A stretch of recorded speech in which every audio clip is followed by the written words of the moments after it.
काल कंटकों से अब होने वाली है मुक्ति, प्रसन्न हो जाइए। 18 मणि को आपने अपने हृदय में पिरो लिया। ध्यान पूर्वक, सुचिता पूर्वक, निर्मल मन से आपने इन कथाएं को सुन लिया है। अब ये 19वां मणि आप प्राप्त करने जा रहे हैं। हे बेटा बेटी, ध्यान पूर्वक सुनेंगे। 19वां अध्याय थोड़ा बृहत है, लंबा है। इसे 2 पार्ट में इनकी कथाएं सुनी जाएगी, क्योंकि अगर एक ही अध्याय की मैं पूरी कथाएं बनाऊंगा, कहूँगा, तो वीडियो मेरा बहुत लंबा हो जाएगा। इसीलिए क्षमा चाहता हूँ, ध्यान पूर्वक सुनने की कृपा करें। बोलिए समर्थ गुरु गजानन महाराज की जय। श्री गणेशाय नमः। जय जय अजी आनंद कंद, जय जय अजी अभेद। अनन्य भाव से आपके पद कमल में मेरा झुकाव हमेशा रह जाए। हे राघव रघुपति, मेरा अंत न देखते हुए मुझ पर शीघ्र प्रसन्न हो जाइए। आपके प्रसन्न होने में देरी क्यों हो रही है, मुझे कुछ समझ में नहीं आ रहा है। जो सचमुच बड़े होते हैं उन्हें इतना कठोर होना शोभा नहीं देता। इस बात का सोच विचार चित्त में कीजिएगा। हे जगदीश जगन्नायक, मैं आपको दिल से हृदय से पुकार रहा हूँ, मुझे धोखा ना दीजिए। इस दासगणों पर हमेशा कृपा कीजिए। अस्तो महाराज का मुकाम से गांव में था। एक दिन काशीनाथ खंडेराव गर्दे नामक का एक ब्राह्मण महाराज के दर्शन के लिए आया। आते ही उसने महाराज को नमस्कार किया। महाराज की प्रसन्न मुद्रा देखकर वह भी अत्यंत प्रमुदित हुआ। वह मन में सोचने लगा कि ये मेरे पिताजी के समान जीवन युक्त योगी की जो विशेषता लिखी है, ठीक उसी तरह महाराज की मूर्ति साक्षात रूप से दिख रही है। इसीलिए वह बहुत प्रसन्न था और अपने भाग्य की सराहना करता था। मैं सचमुच ही भाग्यवान हूँ जो खामगांव से यहाँ महाराज के श्रीचरण देखने के लिए आ सका हूँ, ऐसा विचार कर ही रहा था। इतने में महाराज ने उसे कोहनी से धक्का दिया और प्यार से बोला कि जाओ, तेरी मनोकामना पूरी हो गई है, तुरंत घर लौट जाओ। तार वाला तार लेकर द्वार पर खड़ा है। महाराज के कहने का मतलब काशीनाथ के ध्यान में नहीं आया। मेरा यहाँ कुछ काम नहीं था, मैं कुछ तमन्ना लेकर भी नहीं आया, फिर भी तार वाला राह देख रहा है, इसका क्या मतलब हो सकता है। वह चिंतित हुआ, इसका अर्थ क्या है, उसकी पूछने की हिम्मत नहीं हुई। वह महाराज को प्रणिपात करके खामगांव लौट आया। घर के सामने देखा तो सचमुच तार वाला खड़ा हुआ था। उसके आंख से आंसू झरने लगे। जो गजानन महाराज ने कहा था वह याद आने लगा। जल्दी से तार को हाथ में लेते वक्त उसके दिल की धड़कन तेज हो गई। तार में इस तरह का संदेशा था, तुम्हें मोरसी इलाके में मुनसफी की जगह पर नियुक्त किया गया है, तुम्हारी नौकरी लगाई गई है। तार पढ़ते हुए वह बहुत खुश हुआ। महाराज ने जो संकेत किया था उसका मतलब वह जान गया। संत कितने अंतर्ज्ञानी होते हैं, इसकी प्रतीति उसे आ गई। अस्तु एक दफा गोपाल बूटी ने आने का न्योता दिया था, इसलिए महाराज नागपुर चले गए। नागपुर शहर पहले रघुजी राजे भोंसले की राजधानी थी, लेकिन अब उस शहर की बुरी हालत हुई है। परतंत्र हो जाने से स्वतंत्र रूपी प्राण निकल गया। बदकिस्मती से जो असली धनी था उस पर याचक बनने की नौबत आ गई थी। सारे शहर में परकियों का बोलबाला चल रहा था। जैसा राजा वैसी रहन सहन। गज घोड़े हाथी पालकी नष्ट होके अब रास्ते पे मोटर गाड़ियां चलने लगी। यह तो कालगति की महिमा है, इसमें किसी पर दोष लगाना न्याय संगत नहीं होगा। गोपाल राव बूटी का बाड़ा था सीतावर्णी पर। उस भव्य सदन में महाराज को रखा गया, मानो बाघ को किले में बांध रखा हो। बूटी जी का भीतरी ख्याल महाराज को इसी बरणी में निरंतर रखने का था।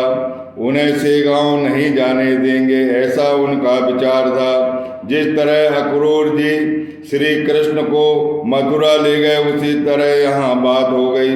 महाराज के बिना से गांव उदास नजर आने लगा। सारे से गांव के निवासी दुखित और व्यथित होने लगे। उन्होंने हरि पाटिल को महाराज को से गांव लाने की विनती की।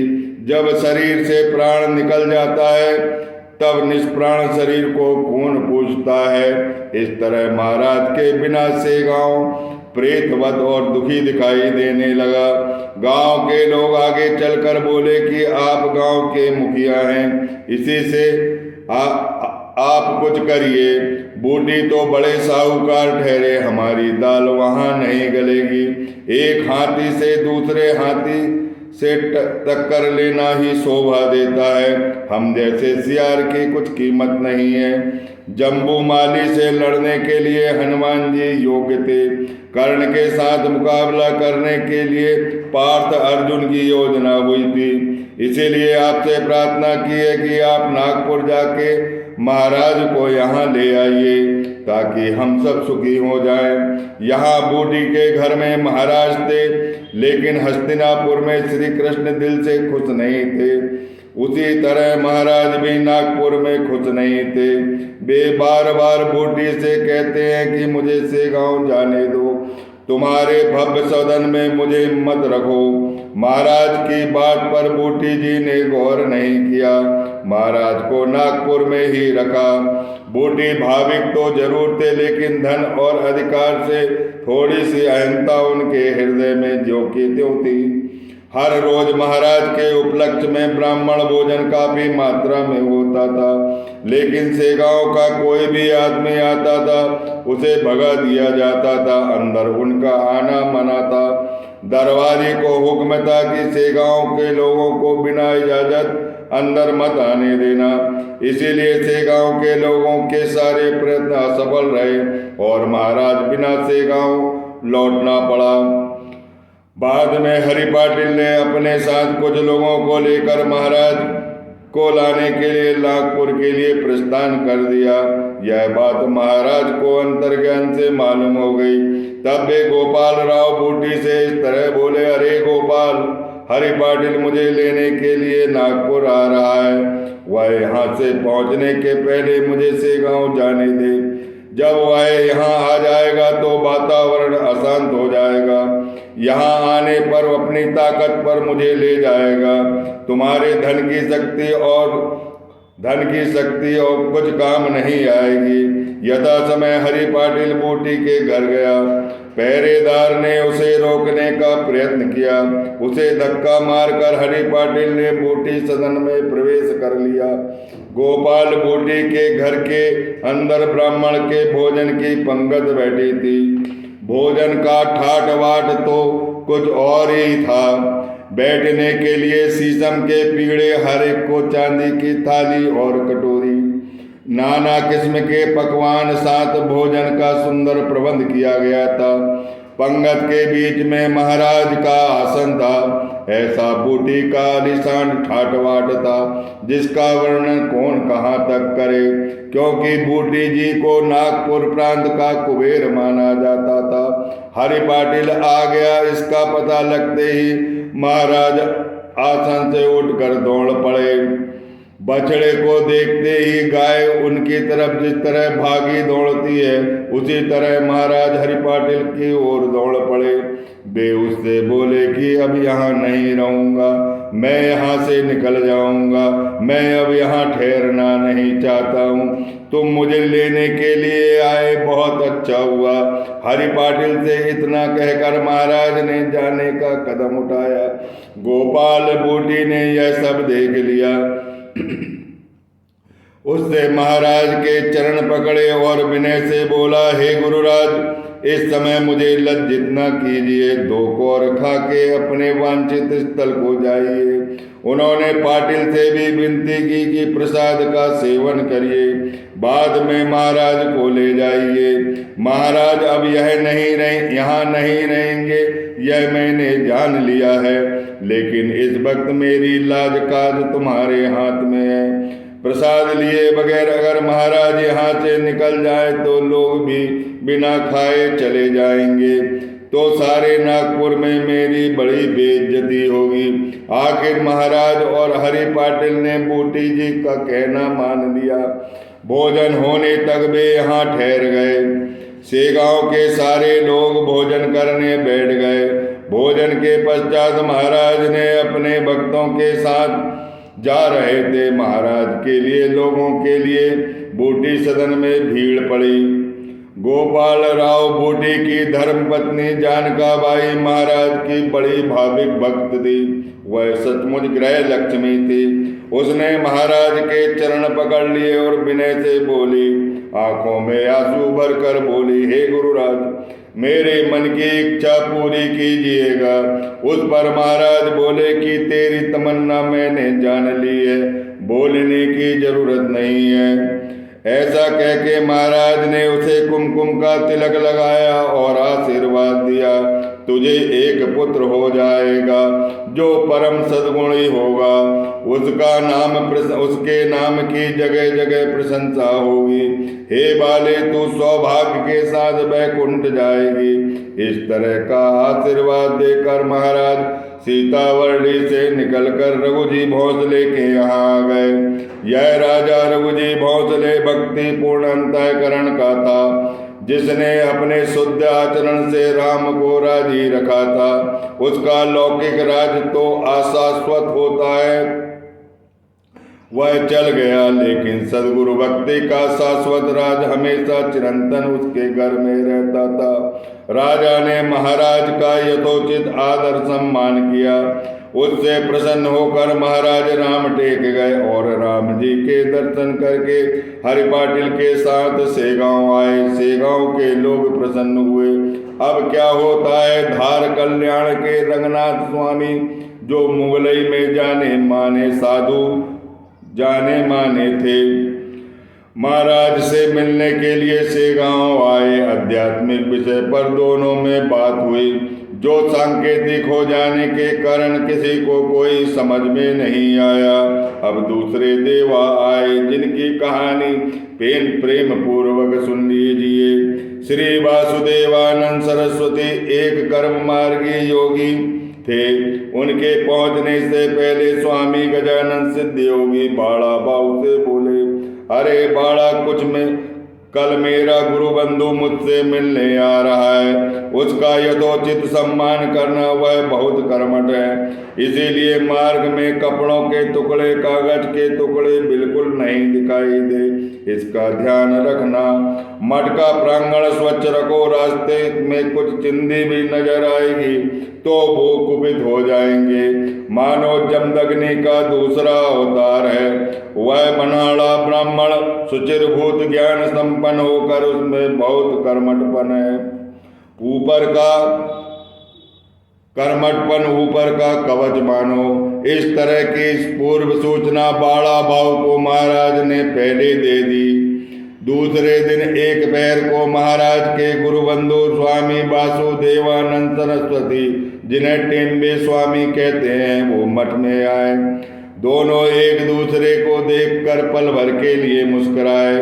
दोनों हर्षित हुए। एक कर्म का सागर था, दूसरा योग योगेश्वर।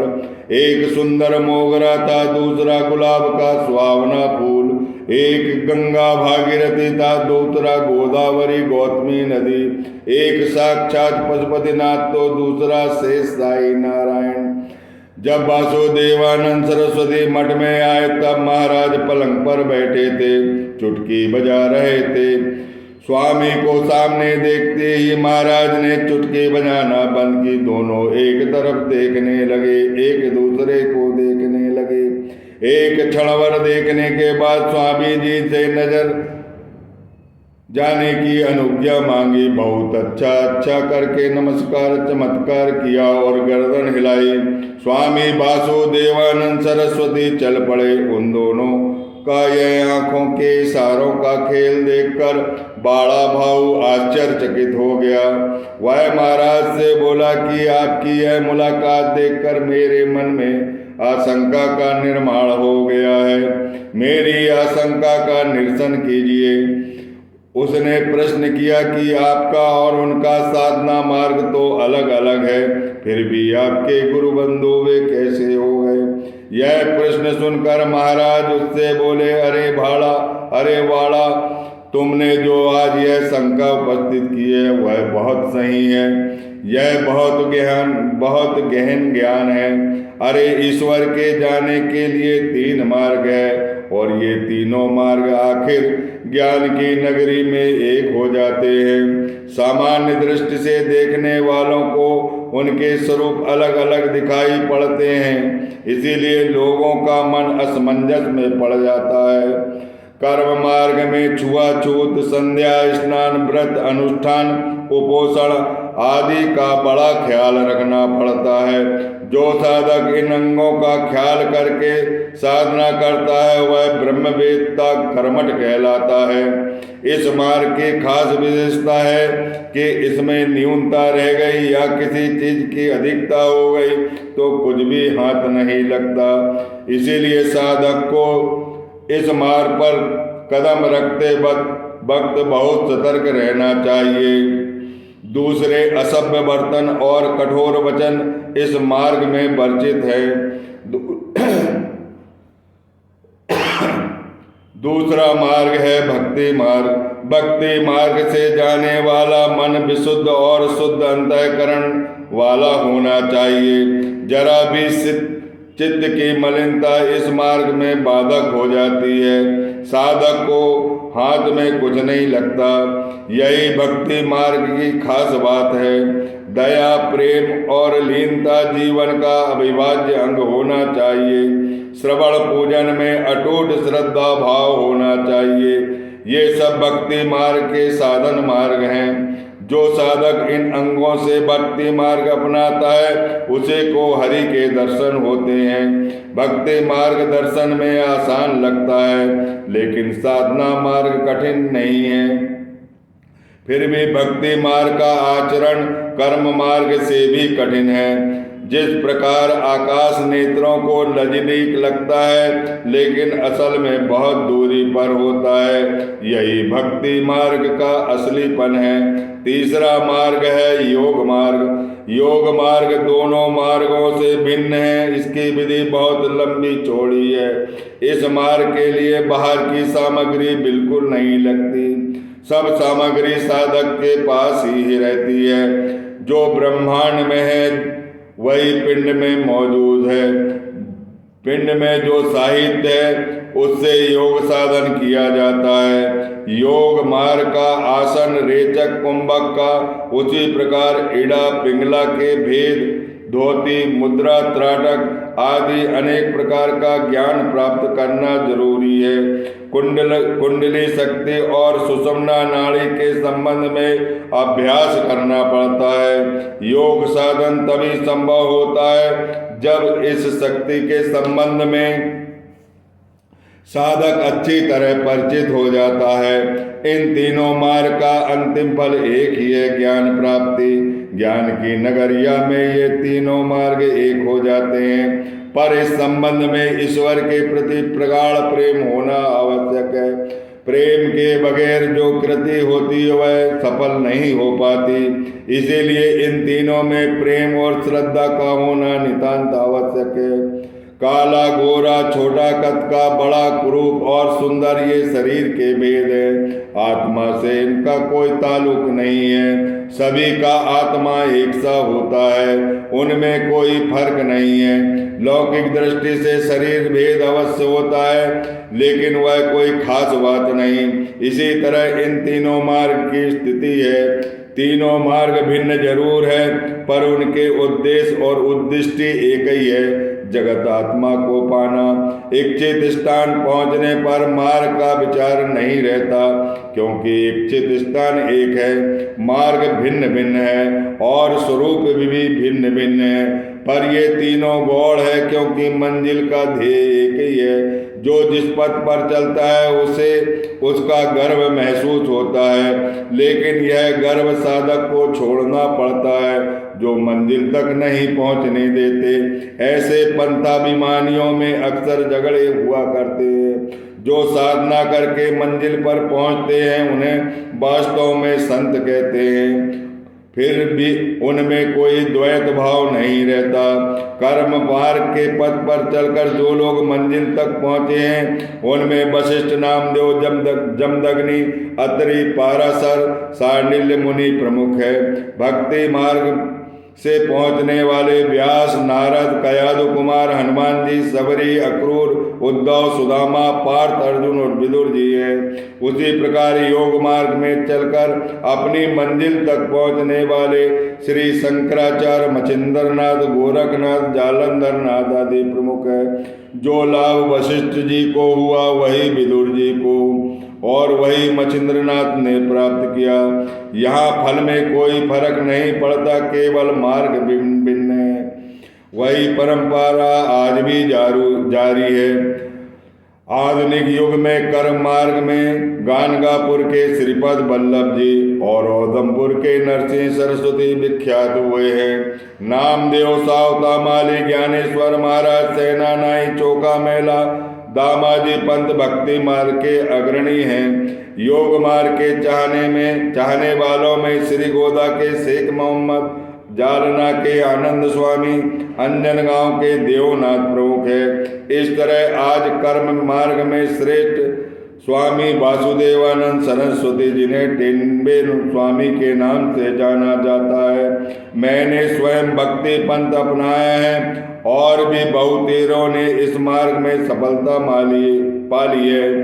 पुलिस के धोनी बुआ, सोनागिर के नाना वरवा, जालने के यशवंतराव आदि को भक्ति पंथ साध हुआ। खाला अम्मा, शिरडी के साईं बाबा, गुलाबराव आदि के पास ज्ञान दृष्टि थी। चांदूर तहसील में वरखेड़े ग्राम का संत आकुड़ू जी ने इस मार्ग को अपनाया। मोगांव के संतरंत झिंगा जी और नागपुर के ताजुद्दीन भक्ति मार्ग के चाहने वाले थे। इन संतों का आचरण भिन्न तरह का होते हुए भी उन्हें केवल पद प्राप्त हुआ। साधना मार्ग कौन सा है इस बात को गौड़ स्थान है, लेकिन साधक आखिर अपना ध्येय हासिल करता है या नहीं इस बात का महत्व है। हम सब भाई इस पृथ्वी पर भावुक भक्तों को तारने के लिए आए हैं। जिसे जो मार्ग पसंद आता है वही उसी मार्ग का अनुसरण करता है और मोक्ष का फल प्राप्त करता है। बस मैंने जो कुछ कहा उसे ध्यान में रखो, अब आगे ना पूछो। मैंने ये जो पागलपन का बुर्का ओढ़ रखा है उसे वैसे ही रहने दो। जिसकी श्रद्धा निष्ठा होगी वही मेरा होगा, उसका काम हो जाएगा। मुझे परकियों की जरूरत नहीं है। जिसे अनुताप हुआ है उसे ब्रह्म ज्ञान बताना योग्य है। फालतू के तर्क लड़ाने वाले को ज्ञान बताना व्यर्थ है। कोई कुछ भी बोले, अगर हम एकांत में बैठकर भगवत भजन करते रहें तो निश्चित ही रूप से जगत गुरु जगतात्मा के दर्शन होंगे। महाराज से यह उपदेश वाणी सुनकर बाड़ा भाव के नेत्रों से अविरल प्रेमाश्रु बहने लगे। जिसे रोकने की उनकी क्षमता नहीं थी, जिसे रोका नहीं जाएगा। जो रुक नहीं पाते ऐसे अश्रु से उनकी कमीज गीली हो गई। बाड़ा भाव के अष्टभाव उदित हुए, मन रोमांचित हुआ। बैखरी वाणी का काम समाप्त हुआ। उसने मौन रहकर गजानन महाराज को नमस्कार किया, जो वनहाड़ प्रांत का उद्धार करने के लिए अवतरित हुए थे। कड़व शाखा की साड़ूबाई नाम की एक स्त्री महाराज की भक्ति उसे एक दिन महाराज बोले, जो भी मठ में आएंगे उन भूखे रहेंगे, उन्हें भोजन खिलाने का कार्य तुम्हारा होगा। यही तुम्हारी सच्ची सेवा होगी, उससे श्री हरि तुमसे प्रसन्न होंगे। वह साड़ूबाई मठ में आखिर तक थी। प्रहलाद बुआ जोशी को महाराज की कृपा पाने का योग आया था, लेकिन उसके दिलदेव ने महाराज तक उसे जाने नहीं दिया। खाम गांव के नजदीक जलम्ब नाम का एक गांव था। वहां तुलसी राम नाम का एक महाराज का भक्त था। उसका पुत्र आत्माराम बड़ा होने पर कुशाग्र बुद्धि का था। उसको वेद विद्या से प्रेम था।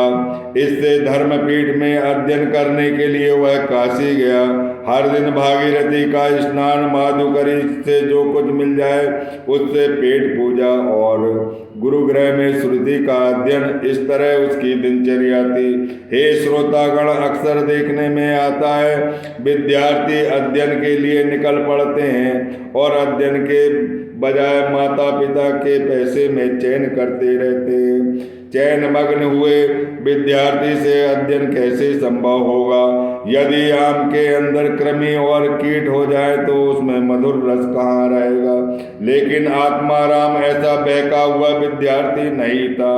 वह तो विवेक संपन्न सदाचारी होने से यथावकाश वेद संपन्न होकर अपने गांव को लौट आया।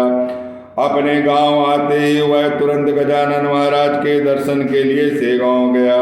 वह वेद विद्या में पारंगत तो गजानन महाराज ज्ञान सविता सूर्य नारायण महाराज के सामने आत्माराम ने वेद गायन शुरू किया। कहीं कहीं उससे गलती हो जाती थी। महाराज उसकी गलती बताकर खुद उसके साथ वेद ऋचाएं बोलने लगते थे। महाराज का वेद ज्ञान विद्वान तन्मय होकर सुनते थे, क्योंकि उनके अंदर वेद ज्ञान अथाह था। आत्माराम की विद्या वहाँ सार्थक हुई, क्योंकि जौहरी के बगैर रत्न की पारखी कौन कर सकता है। आखिर आत्माराम सब छोड़कर महाराज के मठ में ही रहने लगा। मधु को छोड़कर मक्षिका किस तरह इधर इधर घूमती रहेगी। महाराज की सेवा करने का एक भी मौका उसने नहीं छोड़ा। ऐसा वह महाराज का असीम एकनिष्ठ भक्त था। महाराज के पश्चात समाधि की पूजा अर्चना आदि कार्य आत्माराम ने आखिर तक किया। किसी चीज की उपेक्षा मन में न रखकर महाराज की निस्वार्थ और एकनिष्ठ भक्ति की। आखिर उसने अपनी सारी एस्टेट, सारी संपत्ति महाराज के चरणों में दान कर दी। उसकी संपत्ति थोड़ी थी, एक मकान और कुछ जमीन। यहाँ संपत्ति का नहीं बल्कि समर्पण भाव की बात है। सबरी भीलनी ने समर्पण बुद्धि से झूठे वेद श्री राम को खिलाकर भस्म किया था। आत्माराम के बारे में भी ऐसा ही हुआ। उन्होंने उसके भक्ति भाव ने महाराज को भस्म कर लिया। इसी से एक प्रसंग का वर्णन किया। महाराज को सर्व समर्पण करने वाले कुछ भक्त थे। दत्तात्रेय, केदार, नारायण जामकर, पांड्या, मारुति पटवारी प्रमुख थे। इनमें से नारायण जामकर दुग्धाहारी था, दूध पर ही रहता था। अब मारुति पटवारी जो गजानन महाराज का असीम भक्त था, उसकी कथा ध्यान पूर्वक सुनिए। इस कथा से सुनने से आपका कल्याण हो जाएगा, अंदर भक्ति भाव का बीजारोपण हो जाएगा। हे श्रोतागण, मारुति खेत की बाड़ी करता था।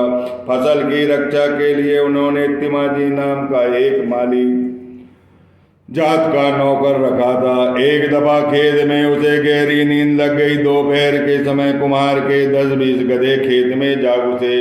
नौकर सो जाने से उन्हें खेत में जाते वक्त कोई रुकावट नहीं डाली। वह बहुत खुश हुए। वे गधे खेत में घुसे और ज्वार का ढेर लगा हुआ था, आराम से खाने लगे। यह पंड्या मारुति महाराज का निस्सीम भक्त था, इसलिए महाराज ने एक लीला की। वे पल भर में मोर गांव आए और तिमाजी से बोले, अरे जल्दी जाग जाओ, तुम्हारे खेत में गधे घुस गए हैं। तिमाजी को जगाकर महाराज खेत से अंतर ध्यान हो गए। तिमाजी हड़बड़ा कर उठ बैठा। सामने देखा तो 10-12 गधे ज्वार खा रहे हैं। यह देखकर मन में सोचने लगा कि अब मालिक गुस्सा हो जाएगा, मेरी नौकरी चली जाएगी, क्योंकि अनाज की रक्षा के लिए उन्होंने मुझे नौकर रखा है। आज मुझे उनके हृदय में मेरे प्रति विश्वासघात हो जाएगा। मेरे भरोसे मालिक निश्चिंत रहे और मैं यहाँ सो गया। हाय रे मेरा दुर्भाग्य, गधों ने बहुत सा अनाज खा के नष्ट कर दिया। अब मालिक को अनाज कम होने का क्या कारण बताऊं? तिमाजी बहुत दुखित हुआ, क्योंकि वह बड़ा ही ईमानदार नौकर था। नहीं तो आजकल के मालिक के भी फिक्र नौकर को देख लीजिए, उन्हें तो पैसों की फिक्र रहती है, चाहे मालिक को कितना ही नुकसान क्यों ना हो जाए। लेकिन तिमाजी ऐसा नमक हराम नहीं था, जो हुआ था वह सब बात उसे चुभी थी। मालिक को क्या बताएंगे उसकी फिक्र हुई। कुछ भी हो जाए सारी बात सच सच बताकर क्षमा याचना मांग लूंगा। बे अच्छे स्वभाव के होने के कारण शायद मेरी गलती माफ कर देंगे। इस तरह का सोच विचार करके दूसरे दिन सुबह होते ही तिमाजी गांव में आ गया और मालिक के चरण पकड़कर विनीत भाव से बोला कि मुझे नींद लग गई थी और गधे ने खेत में घुसकर ज्वार खा लिया। कितना नुकसान हो गया खुद आके देख लीजिएगा। उस पर मारुति बोला कि मैं सेगांव जा रहा हूँ, मुझे इस वक्त फुर्सत नहीं है। गजानन महाराज के दर्शन लेके आऊंगा, फिर कल देखूंगा। ऐसा कहकर मारुति महाराज के दर्शन के लिए सुबह करीब 10 बजे सेगांव पहुंच गया। उस वक्त महाराज आसन पर बैठे थे, सामने जगू पाटिल और बाड़ा भाऊ बैठे थे। मारुति ने जब महाराज के दर्शन किए तब हंसकर बोले कि तुम्हारे लिए मुझे कल रात में जाना हुआ। तुम्हारे भक्त, तुम मेरे भक्त हो, इसलिए मुझे रात भर जागना पड़ता है। जिनके भरोसे तुम सुख से नींद ले रहे थे वह नौकर भी सो जाने के कारण तुम्हारे खेत की रक्षा मुझे करना पड़ा। गधे जब ज्वार खाने लग गए तो मैंने तिमाजी को जगाकर गधे को भगाया। यह सुनकर मारुति ने महाराज के चरण कमल पकड़कर बोला कि महाराज आप सबके रक्षण करता है, आप ही तारणहार हैं, आप ही पालनहार हैं। बालक का आधार माता ही होती है, इसके बीच में किसी अन्य सत्ता की जरूरत नहीं होती। खेत और अनाज आप ही का ही है, आप ही उस खेत के मालिक है। लौकिक दृष्टि से नौकर रखा जाता है, रक्षण करता तो आपका ही है। ब्रह्मांड की सुरक्षा आप यहाँ से बैठे बैठे करते हैं। बालक के लिए माता को विपत्तियां बार बार सहन करनी पड़ती है। मैं आपका बालक हूँ, इसीलिए मोर गांव में खेत में जाकर आपने अनाज की रक्षा की। ऐसे ही कृपा आशीर्वाद बनाए रखिए, आपसे मैं प्रार्थना करता हूँ। और आंसू भरकर कहा है कि मैं अभी जाकर तिमाजी को नौकरी से हटाए देता हूँ। मारुति का विनय युक्त आत्मनिवेदन सुनकर महाराज प्रसन्न हो गए और साथ में बोले, अरे तिमाजी को नौकरी से नहीं हटाना, बड़ा ईमानदार व्यक्ति है। इसका कारण है कि तुम्हारा तिमाजी एक निष्ठ और ईमानदार है। गधों ने जब ज्वार खा डाला तो वह बेचैन और दुखित हुआ। यह बात मैंने अपने अंतर्ज्ञान से जान ली। रात को जो कुछ हुआ उसकी तल्ला देने के लिए दूसरे दिन वह तुम्हारे यहाँ डरते डरते आया था कि नहीं, तुम इस बात का ध्यान रखो। तब तुमने उसकी बात ना सुनकर यहाँ आने का वादा किया कि पहले सेगांव के महाराज से मिलूंगा, देखा जाएगा नुकसान घाटा मुनाफा, जो भी नुकसान हुआ है वो देख लेंगे। यह गुरु वचन सुनकर मारुति सब जान गया। संत की महिमा अद्भुत होती है, यह बात सब अच्छी तरह समझ गए।